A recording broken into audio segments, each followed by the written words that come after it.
गुजराती के जो बनाना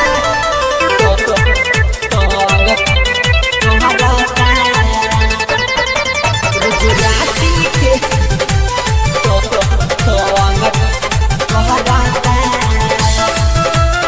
महादेव रिकॉर्ड्स बनियापुर।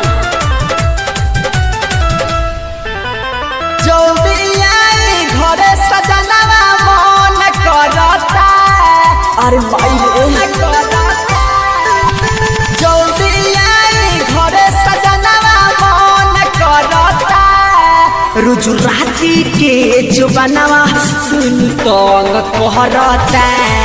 गुजराती के जो बनवा दुनु तंग कहरता अरे मर गई गुजराती के जो बनवा कहरता गुजराती के तंग कहरता गोइल तू जब से बहर है कैसे हम रही अपन तू कर ले कैसे हम महिले बड़ी दुख सहत कैसे हम महिले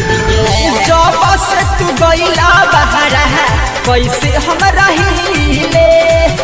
अपन तू कर ले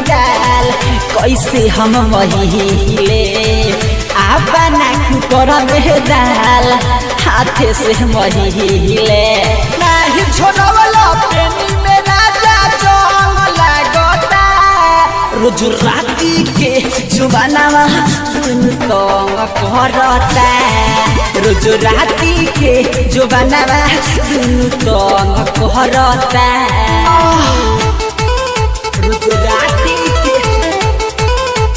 जुबानवा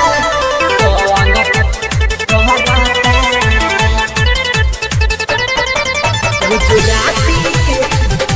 जो बनवा तंग कहरता महादेव रिकॉर्ड्स बनियापुर। कोहियाल रखिया कोहर खाती हम बचा के आब मोटा जाए राजा तू हम कहा के कोहियाल रखियापन खाती हम बचा के आब मोटा जाए राजा तनी तू खा के आब मोटा जाए राजा तू तनी खा के पांडे अनूप शंकर सचिदाया खमारता गुजराती के जो बनवा दुनु तंग करता गुजराती के जो बनवा दुनु तंग कहरता ओ बर्दाश्त नहीं क्यों होत रे माई।